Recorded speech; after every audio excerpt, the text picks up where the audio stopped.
আসসালামু আলাইকুম সবাইকে। আজকে আমি বাংলা প্রথম পত্রের অন্যতম একটি গল্প রেইনকোট নিয়ে আলোচনা করব। তো আজকে আমি বাংলা প্রথম পত্রের রেইনকোট নিয়ে আলোচনা করব। রেইনকোট গল্পটি নিয়ে আলোচনা করার আগে আমি লেখকের প্রতি সম্মান রেখে সবার আগে লেখক আখতারুজ্জামান ইলিয়াস সম্পর্কে কিছু বলতে চাই। ঠিক আছে। আখতারুজ্জামান ইলিয়াস পেশায় একজন শিক্ষক ছিলেন। তিনি জন্মগ্রহণ করেন 1943 সালে গাইবান্ধা গটিয়া গ্রামে মামার বাড়িতে। ঠিক আছে। এবং তিনি মৃত্যুবরণ করেন সেটা এখন এখানে উল্লেখ নাই। তারা 1943 সালে জন্মগ্রহণ করেন এবং 1997 সালে মৃত্যুবরণ করেন। তিনি নিজের কর্মজীবন শুরু করেন মূলত বাংলা সরকারি কলেজের অধ্যাপক হিসেবে, অর্থাৎ তিনি সরকারি কলেজের অধ্যাপক হিসেবে বাংলা নিজের কর্মজীবন শুরু করেন। তিনি ঢাকা বিশ্ববিদ্যালয় থেকে স্নাতক এবং স্নাতকোত্তর ডিগ্রি লাভ করেন, অর্থাৎ তিনি ঢাকা বিশ্ববিদ্যালয়ের ছাত্র। যে বিশ্ববিদ্যালয় বাংলাদেশের ইতিহাস, বাংলাদেশ সৃষ্টি হওয়ার মেন কি বলে আতুরঘর বলা চলে, যেখানে সর্বপ্রথম বাংলাদেশ সৃষ্টি হওয়ার জন্য আন্দোলন হয়েছিল। ঢাকা বিশ্ববিদ্যালয়ের একজন অংশ ছিলেন এবং তার উল্লেখযোগ্য কিছু সাহিত্যকর্ম নিয়ে আলোচনা করতে চাই। এখন তার উল্লেখযোগ্য কিছু সাহিত্যকর্ম হচ্ছে উপন্যাসের ভিতরে চিলেকোঠার সেফাই। তার এই বিখ্যাত চিলেকোঠার সেফাইটি উপন্যাসটি 1978 খ্রিস্টাব্দে মুক্তি পায়। এটি মূলত ছিল 69-এর গণ অভ্যুত্থান নিয়ে। আমরা সবাই জানি যে পাকিস্তান আন্দার বাহিনী নিজেদের কার্যসিদ্ধির জন্য বঙ্গবন্ধু শেখ মুজিবুর রহমানকে কারাগারে আটকে রেখেছিলেন আগরতলা ষড়যন্ত্র মামলায়। বঙ্গবন্ধু সহ মোট 35 জন বাঙালিকে, এর ভিতরে বঙ্গবন্ধু ছিলেন প্রধান আসামি। তো দেশদ্রোহিতার মামলায় তাকে জেলে ঢোকানো হয়েছিল। এরই পরিপ্রেক্ষিতে ঢাকা বিশ্ববিদ্যালয় সহ আরো বিভিন্ন শ্রমিক, পেশাজীবী মানুষ কারাগারের সামনে আন্দোলন করে এবং অনেকে পাকিস্তানি হানাদার বাহিনীর রসায়নের শিকার হয়, মৃত্যুবরণ করে। তো এরই পরিপ্রেক্ষিতে, এই ঘটনাটির পরিপ্রেক্ষিতে চিলেকোঠার সেফাই এই উপন্যাসটি রচনা করেন আখতারুজ্জামান ইলিয়াস। ঠিক আছে। এরপর হচ্ছে খোয়াবনামা উপন্যাসটিও তিনি একটি আন্দোলন রচনা করেছেন। এটির পিছনের প্রেক্ষাপট ছিল তেভাগা আন্দোলন। আমরা জানি যে 1943 সালে মন্বন্তরের সময়, অর্থাৎ দুর্ভিক্ষের সময় ফকির সন্ন্যাসী বিদ্রোহ হয়। এটি ছিল মূলত বাংলাদেশে বাঙালিদের পাকিস্তানদের বিরুদ্ধে ব্রিটিশদের বিরুদ্ধে প্রথম বিদ্রোহের ভিতরে একটি ফকির সন্ন্যাসী বিদ্রোহ। অবশ্যই এটি সফল হয়নি, অনেক সন্ন্যাসী মারা গেছিল এই আন্দোলনে, তেভাগা আন্দোলনে।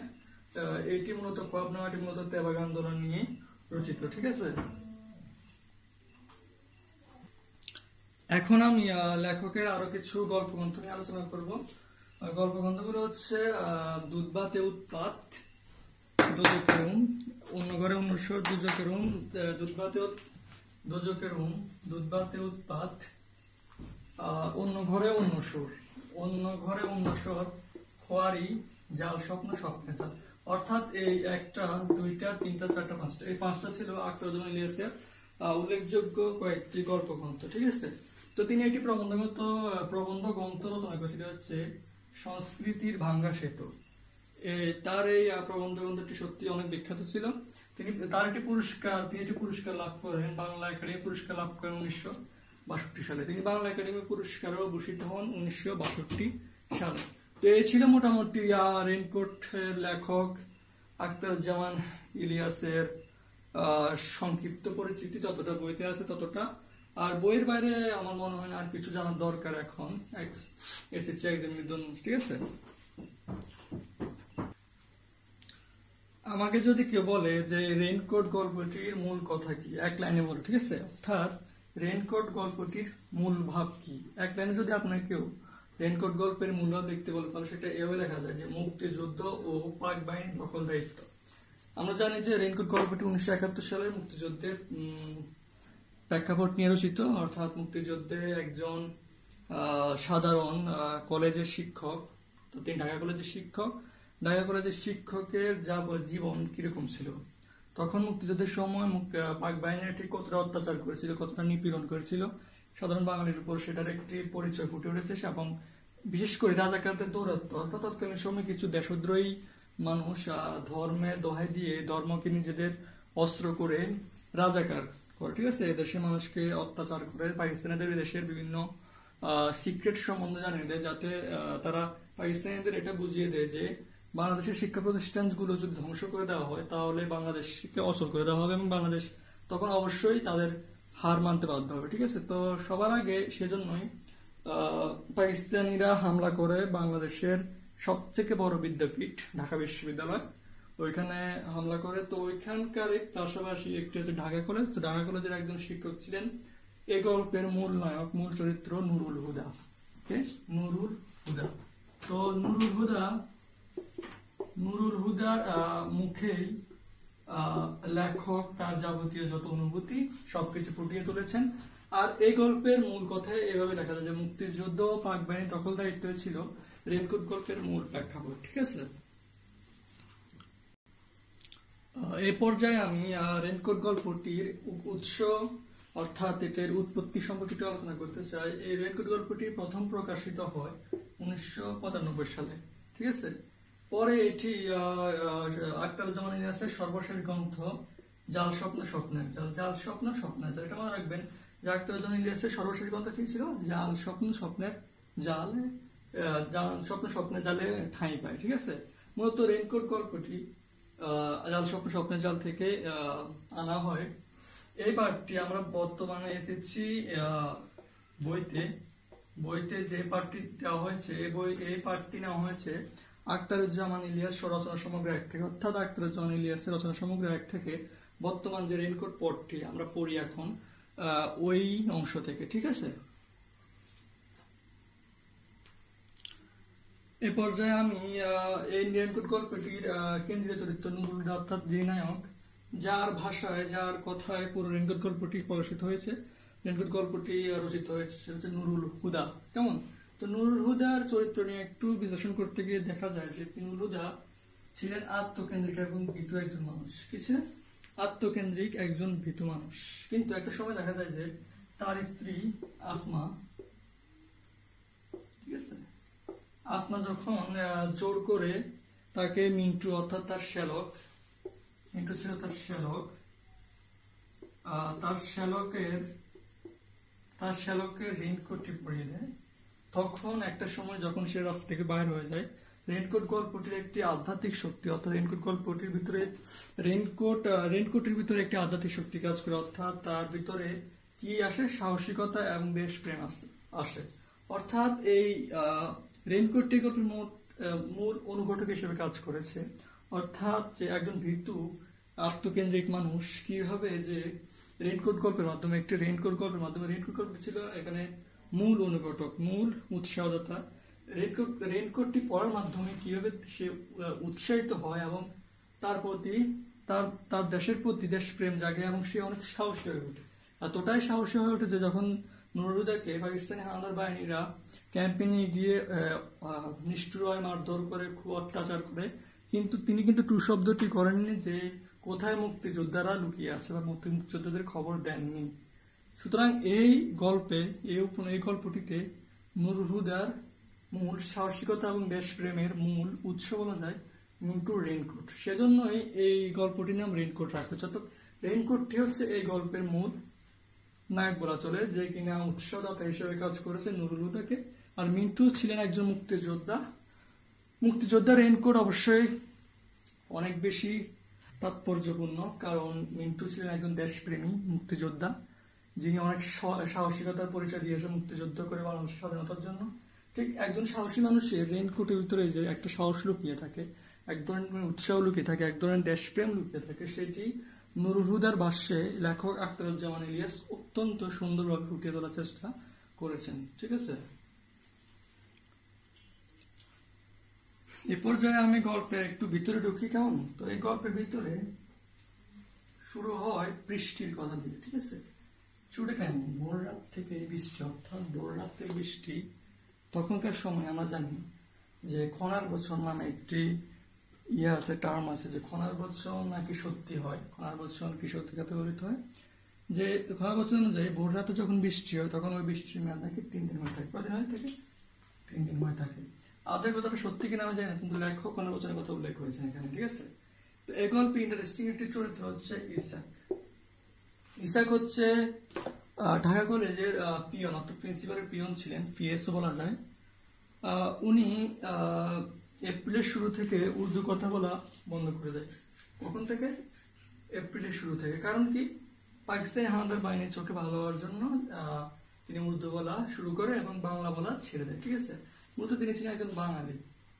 আবার তিনি প্রিন্সিপাল আদেশে যখন ঢাকা কলেজে কর্নেল আসে এই খবর পেয়ে যে কিছুদিন আগে কিছু আলমারি আসছিল, তো ওইগুলো পৌঁছে দেওয়ার জন্য কয়েকজন কুলি আসছিল। তো ওই কুলি নাকি ছদ্মবেশী মুক্তিযোদ্ধা ছিল। তো ওইটার তদন্ত করার জন্যই মূলত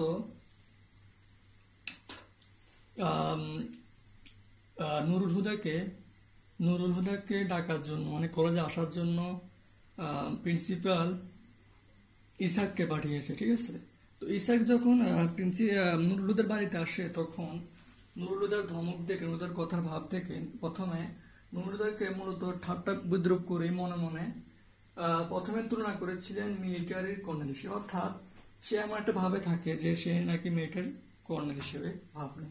ঠিক এরকম ভাবে ছিল আমাদের কলেজের প্রিন্সিপাল একজন পিয়ন ছিল, উনি অনেক ভাব নিয়ে থাকে। আমাদের ওনাকেও এরকম ইসাক মিয়ার সাথে তুলনা করা যেতে পারে, ঠিক আছে। এখন যখন তিনি মনে মনে ভাবতেছিলেন যে এতটা ভাব যখন নিতেছে, ওনাকে নিশ্চয়ই মিলিটারি কর্নেল অর্থাৎ সর্বাধিক যিনি অফিসার তার সাথে তুলনা করা যায়, কিন্তু এখন তো সেটা তুলনা করা মুশকিল, কারণ কলেজে তো এখন কর্নেল স্বয়ং এসে বসে আছেন। তো কর্নেল তো আর দুজন হতে পারে না, না, একজন তো কর্নেল এখন আছে।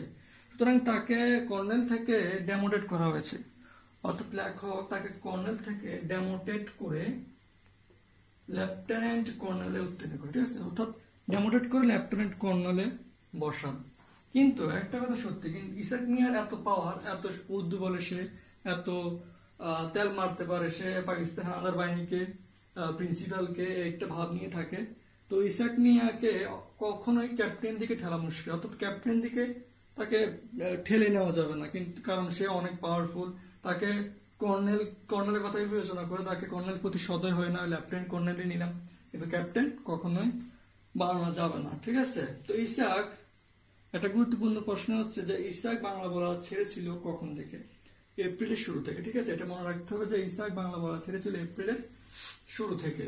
তো এতটুকু ছিল ইসাক সম্বন্ধে। এরপরে আমি কথা বলবো একটি ইন্টারেস্টিং ডায়ালগ নিয়ে, সেটা হচ্ছে যেতেই হবে।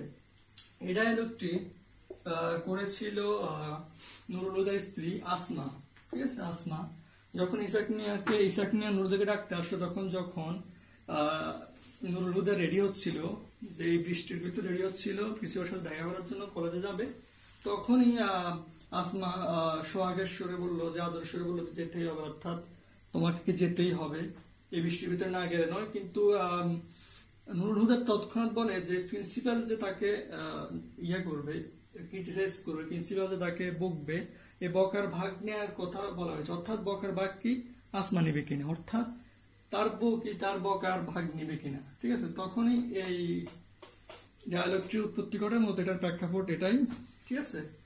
তো এতটাই ছিল মূলত ইসাক মিয়াকে কেন্দ্র করে, ইসাক মিয়া নুরুল হুদার বাড়িতে আসা কেন্দ্র করে এতটুকুই ছিল।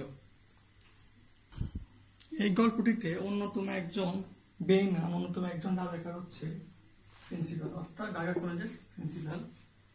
তিনি ছিলেন পাকিস্তানের অন্যতম দোসর, যিনি বাঙালি হয়েও, বাংলাদেশের বাসিন্দা হয়েও বাঙালির সাথে কি বেইমানি করেন, ঠিক আছে। ওনার একটা উক্তি, একটা প্রস্তাব তাকে বলে, সেটা হচ্ছে শহীদ মিনার ভেঙে ফেলা। তিনি পাকিস্তানিদের আরো বেশি ক্লোজ হওয়ার জন্য, আরো বেশি ভালোবাসা পাওয়ার জন্য, আরো বেশি তেল মারার জন্য তিনি বলেন যে স্কুল কলেজের সকল শহীদ মিনার ভেঙে ফেলা হোক, শহীদ মিনার সরিয়ে ফেলা হোক। তিনি মনে করেন যে শহীদ মিনার গুলো হচ্ছে বাঙালির যুদ্ধ করার উৎসাহ, বাঙালির আন্দোলন করার উৎসাহ হচ্ছে শহীদ মিনার গুলো। সত্যি কথা, বুদ্ধিমান মানুষ তো, জ্ঞানী মানুষ, অবশ্যই জ্ঞানী মানুষ সবসময় ভালো হয় না। তিনি বলেছেন যে স্কুল কলেজের শহীদ মিনার গুলো ভেঙে ফেললে বাঙালির মন ভেঙে যাবে, বাঙালি আর যুদ্ধ করবে না, বাঙালি আন্দোলন বন্ধ করে দিবে। ঠিক একইভাবে তিনি ইসাক মিয়াকে পাঠিয়ে নুরুল হুদাকে ডেকে আনা, এবং একটা সময় আলটিমেটলি নুরুল হুদা মৃত্যুবরণ করেন পাকিস্তানিদের নিষ্ঠুর অত্যাচার। ঠিক আছে, অর্থাৎ ইসাক প্রিন্সিপালের কাজটা সত্যি খুব ঘৃণনীয় ছিল। ঠিক আছে, আর একটা জিনিস হচ্ছে, সেটা হচ্ছে খুবই মজার, সেটা হচ্ছে যে যখন আপনার রাজ্যে আপনি রাজা, অর্থাৎ আপনি রাজা, আপনি প্রেসিডেন্ট, আপনি প্রধানমন্ত্রী, তখন আপনি জনগণকে যেটা দেখাবেন জনগণ সেটাই দেখবে, আপনি জনগণকে যেটা শোনাবেন জনগণ সেটাই শোনাবে। ঠিক একইভাবে তৎকালীন সময় রেডিওগুলো শোনাতো যে প্রেসিডেন্টের কথাগুলো একটু পর পর শোনাতো হচ্ছে সিচুয়েশন ইজ নর্মাল, কিন্তু সিচুয়েশন কিন্তু নর্মাল ছিল না। বাঙালিদের অত্যাচার হত্যাযোগ্য চলতেই থাকলো, বাঙালি মা বোনদের উপর অত্যাচার চলতেই থাকলো, বাঙালি মরতেই থাকলো, অর্থাৎ বাংলাদেশে একটি বদ্ধভূমিতে রূপান্তরিত হয়েছিল তখন। কিন্তু রেডিওতে কি বলেছিল, সিচুয়েশন নর্মাল। সিচুয়েশন কি আদৌ নর্মাল? না, নর্মাল ছিল না। এরপরে বাঙালিকে আরেকটি বোকা বানানোর প্রায় তারা করে প্রেসিডেন্ট, সেটা তিনি কিছুক্ষণ পর রেডিওতে বলতে লাগলেন যে গণতন্ত্র ফিরিয়ে দিবে প্রেসিডেন্ট। হ্যাঁ, গণতন্ত্র ফিরিয়ে দিবে, যেখানে মানুষের প্রাণ নেওয়া হচ্ছে, মানুষকে সামান্য স্বাধীনতা দেওয়া হচ্ছে না, সেখানে তিনি বারবার বলতেছেন যে গণতন্ত্র ফিরিয়ে দেবে যদি বাঙালি আপোষ করে, কিন্তু সেটা সত্যি না। ঠিক আছে, তো এরপরে আমি আর একটা কথা বলবো যে মিন্টু, এই গল্পে মিন্টু একজন মুক্তিযোদ্ধা, সাহসী দেশপ্রেমী, যিনি এই গল্পে এমন একজন চরিত্র যিনি এই গল্পের নায়ক নুরুল হুদাকে এক অনন্য সাহস প্রদান করে তার রেইনকোটটির মাধ্যমে। যেহেতু তিনি একজন সাহসী মুক্তিযোদ্ধা ছিলেন, বাংলাদেশের স্বাধীনতার পিছনে যার অবদান অনস্বীকার্য, তিনি তার রেইনকোটটি পরে মূলত নুরুল হুদার ভিতরে সঞ্চারিত হয়েছিল দেশপ্রেম, সাহসিকতা এবং নির্ভয়। ঠিক আছে, তো আরেকটি কথা হলো যে আসমা অর্থাৎ নুরুল হুদার স্ত্রী বারবার বলছিল যাতে নুরুল হুদা না যায়, বাইরে গোলাগুলি আওয়াজ শুনছিল মিরপুর ব্রিজের দিকে, কিন্তু নুরুল হুদা সেটা কানে না তুলে চলে যায়। ঠিক আছে, কারণ নুরুল হুদা বলতে থাকে যে আমার শ্যালকের জন্য, অর্থাৎ মিন্টুর জন্য তাকে এমনিতেও অনেক তটস্থ হয়ে থাকতে হয়। তো মিন্টু সম্পর্কে আর একটু কথা বলার ছিল, সেটা হচ্ছে মিন্টুর জন্য নুরুল হুদাকে বারবার বাসা চেঞ্জ করতে হতো, অর্থাৎ এক জায়গায় সে বারবার থাকতে পারতো না, কারণ মিন্টু মুক্তিযোদ্ধা যে সেটা সবাই জানে, তার শালা যে সেটাও জানে, অর্থাৎ এক জায়গায় বেশি দিন থাকলে তার জীবনে ঝুঁকি হতে পারে। নিজের জীবন বাঁচাতে নুরুল হুদা বারবার বাসা চেঞ্জ করেছে। মিন্টুর জন্য মিন্টু মগবাজারে নুরুলদের সাথে থাকতো, তখন সে বাসা ছাড়ে 23 তারিখ, মুক্তিযুদ্ধে চলে যায়, যুদ্ধ করতে, দেশকে উদ্ধার করতে চলে যায়। এবং মিন্টুর জন্য নুরুলকে সবসময় তটস্থ হয়ে থাকতে, সবসময় বৃদ্ধ হয়ে থাকতো, কারণ মিন্টু একজন মুক্তিযোদ্ধা। সে যে একজন মুক্তিযোদ্ধা আত্মীয় হয়, দুলাভাই হয়, এটা জানার পর তো অবশ্যই নুরুলকে রেহাই দেওয়া হবে না, নুরুলকে মারা হবে অবশ্যই। নুরুল হুদা মগবাজারের প্লেট বাসায় কামরা ছিল 2টি, তো 2টির ভিতরে একটি ছিল মিন্টু, আর একটা ছিল তার পরিবার। নুরুল হুদা বাসা শিফট করেছে জুলাইয়ের 1 তারিখ, অর্থাৎ জুলাই অর্থাৎ নুরুল হুদা বারবার মিন্টুর জন্য বাসা চেঞ্জ করতে চাচ্ছিল। ফ্ল্যাটের বাসায় গোলগাল মুখের মহিলা আসমাকে মিন্টুর কথা জিজ্ঞেস করে, অর্থাৎ নুরুল হুদাদের ফ্ল্যাটের পাশে একজন মহিলা ছিল, উনি গোলগাল মুখ, উনি সবসময় নুরুল হুদার স্ত্রী অর্থাৎ আসমাকে জিজ্ঞেস করতো যে মিন্টু কথা জিজ্ঞেস করতো যে মিন্টু কই গেল, মিন্টু চলে যাবা 3 দিন পর, অর্থাৎ মিন্টু তার জায়গায় থাকতে পারে না বেশি দিন, কারণ ও মুক্তিযোদ্ধা, ওর খবর জানলে পাকিস্তানে ওকে মারবে, ওর মাধ্যমে মুক্তিযোদ্ধাদের খবর জানতে চাইবে, আলটিমেটলি কিন্তু ওকে মেরে ফেলা হবে। ঠিক আছে, ওকে বাঁচিয়ে রাখা হবে না, এটাই ছিল। তো জুনের 26 তারিখ মিন্টু চলে যায়, এটা বলেছিল মেবি আসমা। এসে ওর পাকিস্তানি ইন্টারনাল উক্তিটি কিসিঞ্জার সাহেব, অর্থাৎ কিসিঞ্জার সাহেব নামে একটি চরিত্র এখানে আসে, যিনি বলেন যে এটি হলো পাকিস্তান, এসে হলো পাকিস্তানি ইন্টারনাল অ্যাফেয়ার, অর্থাৎ তিনি বলেন যে পাকিস্তানি ইন্টারনাল অ্যাফেয়ার হচ্ছে সরকারের ব্যক্তিগত কিছু কাজ, সরকার আভ্যন্তরীণ কিছু কাজ। তো সেগুলো আসলে বাংলাদেশকে কিভাবে শেষ করা যায়, বাংলাদেশকে কিভাবে পাকিস্তানে করা যায়, সেটি নিয়ে করা ছিল। নুরুল হুদা মালিক। তো নুরুল হুদা যে বাসায় থাকতো, ওই বাসায় পাশে একজন চরিত্রের কথা উল্লেখ করে, তিনি হচ্ছে ওয়েল্ডিং ওয়ার্কশপের মালিক। কি ওয়েল্ডিং ওয়ার্কশপ? আমরা সবাই চিনি ওয়েল্ডিং ওয়ার্কশপ কি। অনেকটা গ্যারেজের মতো। তো ওয়েল্ডিং ওয়ার্কশপের মালিক তিনি, ওয়ার্কশপের মালিক, ঠিক আছে। তিনি ওয়েল্ডিং ওয়ার্কশপের মালিক ছিলেন সর্দার গোছের রাজাকার। আচ্ছা, তো এখানে লেখক একটি জিনিস উল্লেখ করেন যে ওয়েল্ডিং ওয়ার্কশপের মালিক ছিলেন সর্দার গোছের একজন রাজাকারের জামাই, অর্থাৎ রাজাকারের মেয়ের স্বামী। কারণ একটা জিনিস হচ্ছে যে রাজাকার তৎকালীন সময়ে অনেক টাকা পেত, অনেক সুযোগ সুবিধা পেত। পাকিস্তানিরা বাঙালিদের লুটপাট করে যেগুলো মাল পেত ওইগুলো অনেকটাই রাজাকাররা নিয়ে যেত, ঠিক আছে।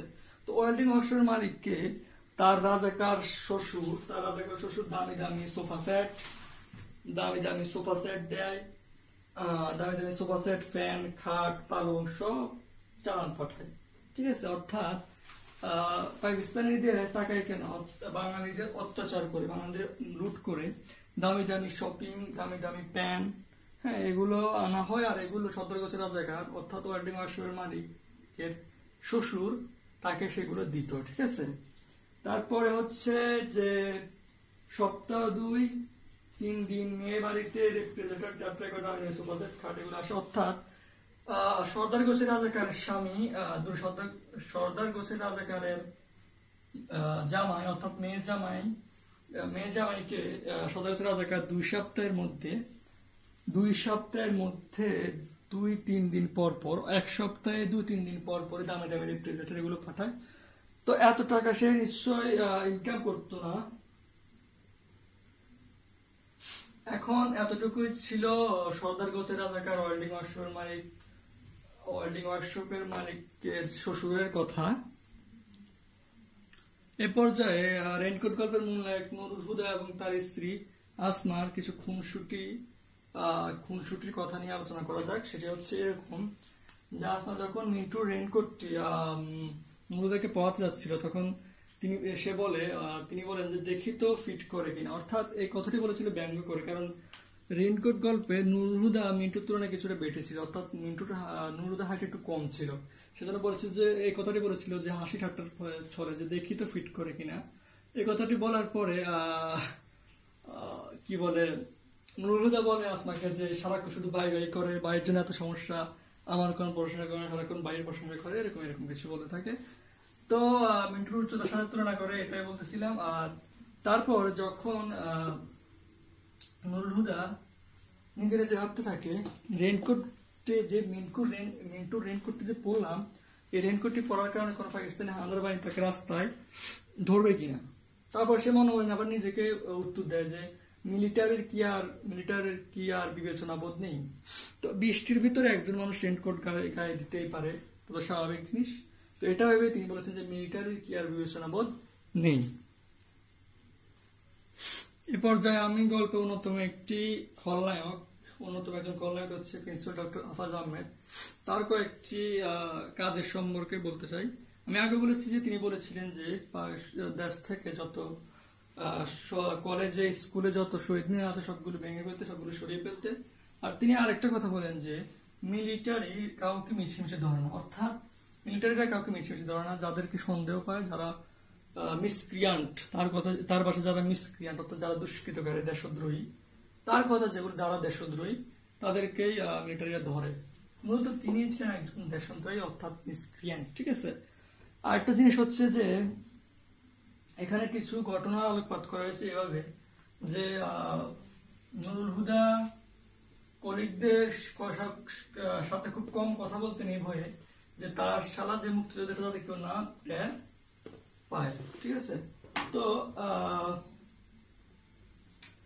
এখানে মিন্টু এই গল্পের অন্যতম সাহসী চরিত্র।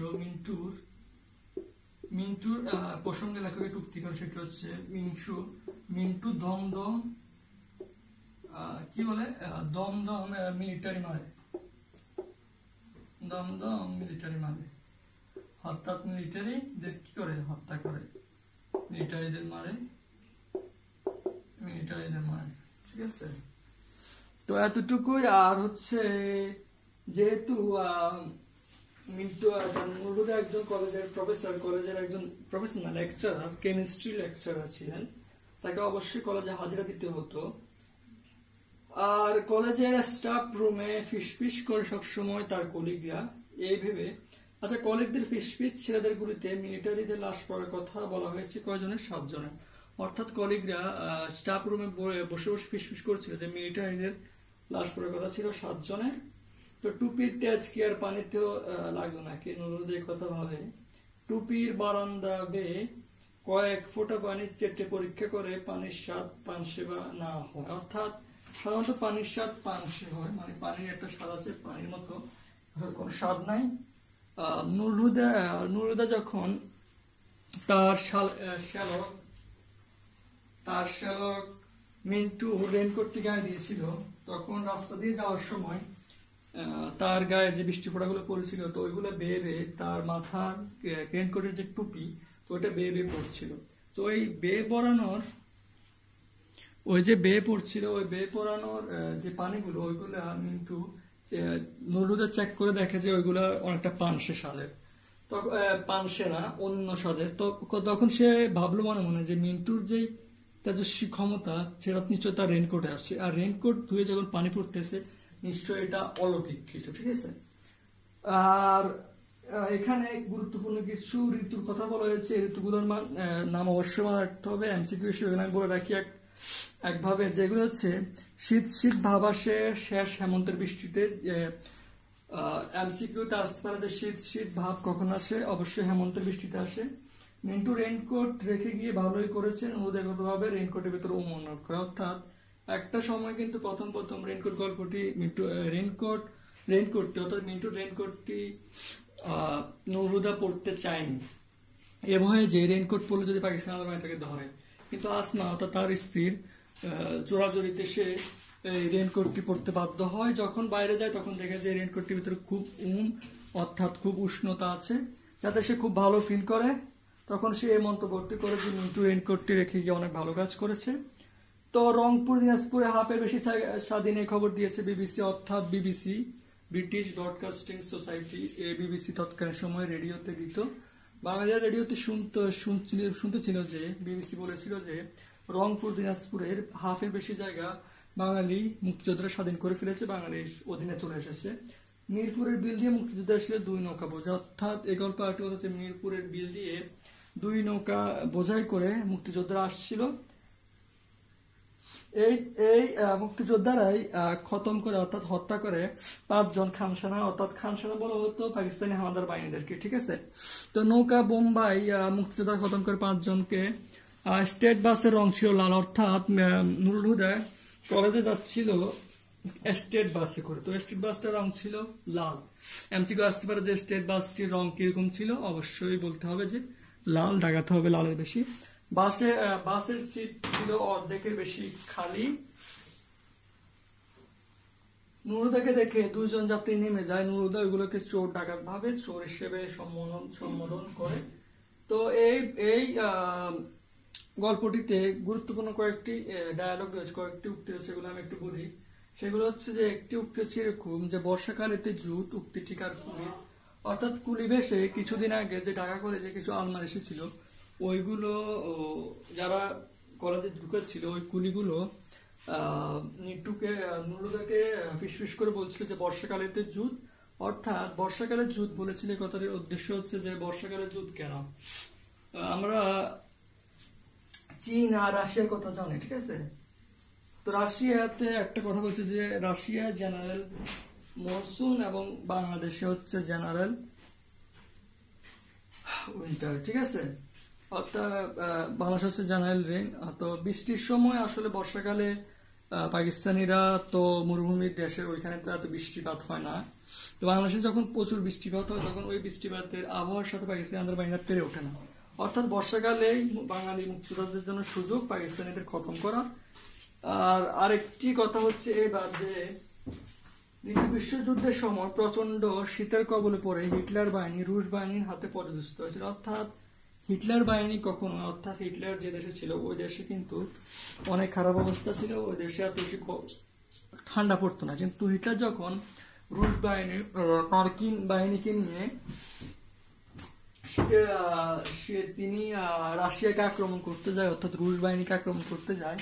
রাশিয়ার প্রচন্ড শীতে তার সেনাবাহিনীরা ওই শীতটা সহ্য করতে পারেনি, তো ওরা পর্যদস্ত হয়েছিল, তারা ফিরে এসে রাশিয়া ছিল যারা উইন্টার এই কথাটি বলেছিল। অর্থাৎ আমাদের হচ্ছে মনসুন, বর্ষাকালের তুজ, অর্থাৎ আমাদের হচ্ছে মনসুন। আমাদের মনসুন কি, যে আমরা বর্ষাকালে বাঙালিরা খুব বেশি সুবিধা পাই, কারণ তাদের আবহাওয়াটা তাদের অভিযোজিত হয়ে গেছে, তারা এটার সাথে সেট আপ হয়ে তাদের সাথে মিশে গেছে, তো এই আবহাওয়া তাদের কোনো সমস্যা করে না। কিন্তু পাকিস্তানি আমাদের বাহিনীরা যেহেতু এরকম আবহাওয়ার শিকার না, এরকম আবহাওয়া তারা কখনো দেখেনি, তাহলে তাদের জন্য এটা খুব খারাপ। তো এতটুকুই ছিল আসলে রেইনকোট গল্প নিয়ে। তো রেইনকোট গল্প নিয়ে যদি আমায় এটার মূলভাব নিয়ে যদি আলোচনা করতে হয়, রেইনকোট গল্পটি লেখক লিখেছে 1971 সালে মুক্তিযুদ্ধের প্রেক্ষাপট নিয়ে।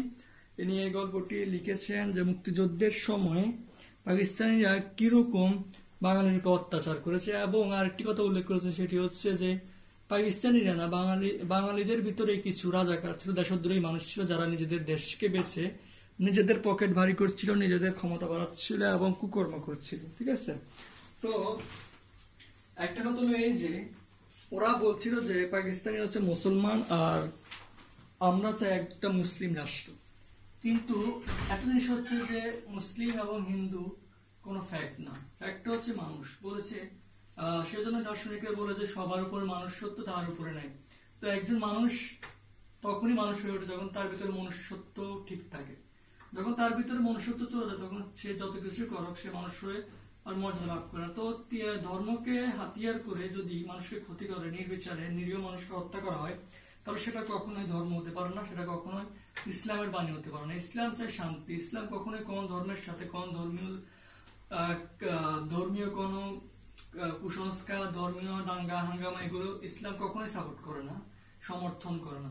সেজন্য এখানে তৎকালীন রাজাকারদের যুক্তি ছিল সম্পূর্ণই নিজেদের জন্য, স্বার্থ, নিজেদের আত্মকেন্দ্রিকতার জন্য, অর্থাৎ এখানে কোনো বেস নাই, এগুলো কোনো বেসিস নাই। ইসলাম কখনোই এগুলোকে সাপোর্ট করে না। ইসলাম কখনোই নিরীহ মানুষকে অত্যাচার করতে সাপোর্ট করে না। ইসলাম কখনো মা বোনদের ইজ্জত নষ্ট করার জন্য সাপোর্ট করে না। ঠিক আছে, তো এগুলো যারা করে তারা অবশ্যই ইসলামকে বেচে নিজেদের স্বার্থ উদ্ধার করেছে, এটা তাদের জন্য অনেক বড় অভিশাপ স্বরূপ। তো রাজাকাররা ছিল পাকিস্তানিদের থেকে বেশি ভয়ানক। রাজাকাররা ছিল শত্রু, কিন্তু পাকিস্তানিরা ছিল শত্রু, কিন্তু রাজাকাররা তো ছিল এদেশের মানুষ। এদেশের মানুষ তাদেরকে বিশ্বাস করতো, ভরসা করতো। এদেশের মানুষের বিশ্বাসের সাথে তারা কি খেলা করে, তারা এদেশের মানুষের সাথে বেইমানি করে। তেমনই একজন চরিত্র হচ্ছে এই গল্পে উল্লেখিত ঢাকা কলেজের প্রিন্সিপাল ডক্টর আফাজ আহমেদ, যিনি পাকিস্তানিদের একজন দোসর ছিল, এবং তিনি মূলত নুরুদের মৃত্যুর জন্য দায়ী বলা যায়, কারণ তিনি নুরুদের খবর পাকিস্তানিদের দেয়, নুরুদের যে খারাপ কথা বলে। আর তিনি আকবর সাজিদ নামে একজন প্রফেসর ছিলেন জিওগ্রাফির, ওনাকেও হত্যা করে মেবি। তো একটা জিনিস হচ্ছে মনে রাখতে হবে যে নুরুদা ছিলেন একজন ভীতু প্রকৃতির মানুষ, আত্মকেন্দ্রিক। কিন্তু এই গল্পের মূল চরিত্র হচ্ছে রেইনকোট। এই রেইনকোটটি পড়ার পর, রেইনকোটটি ছিল একজন মুক্তিযোদ্ধা নুরুদার শ্যালক মিন্টুর। তো মিন্টুর রেইনকোটটি পড়ার পর নুরুদার ভিতর সঞ্চারিত সাহসিকতা, দেশপ্রেম, ঠিক আছে, সে আগে স্বার্থপর ছিল, আত্মকেন্দ্রিক ছিল, ভীতু ছিল, তার এই ভয় চলে যায়। সে উপলব্ধি করে যে তার ভিতরে একটা শক্তি এসেছে, দেশপ্রেম জেগে উঠেছে। তো তখনই এই রেইনকোট গল্পটির যে একটা তাৎপর্য, সেটাই মূলত পুরো রেইনকোট গল্পটিতে ফুটিয়ে তোলা হয়েছে। ঠিক আছে, তো এতটুকুই ছিল। আর এতটুকুই বলবো যে এক কথায় এই গল্পটি ছিল মুক্তিযুদ্ধের প্রেক্ষাপট নিয়ে, ও মুক্তিযুদ্ধের যে পাকিস্তান আন্ডারমাইনের অত্যাচার এবং রাজাকারদের বেইমানির কথা এখানে ফুটিয়ে তোলা হয়েছে। এবং সাধারণ রেইনকোট যে কিভাবে একটা মানুষের ভিতরে দেশপ্রেম এবং উষ্ণতা, একজন ভীতু মানুষকে কিভাবে সাহসী করে তুলতে পারে, তার একটি তাৎপর্য এখানে ফুটে উঠছে। ঠিক আছে, ধন্যবাদ সবাইকে। সবাই ভালো থাকবেন, সুস্থ থাকবেন, এবং অবশ্যই লাইক এবং সাবস্ক্রাইব করবেন। ঠিক আছে, ধন্যবাদ।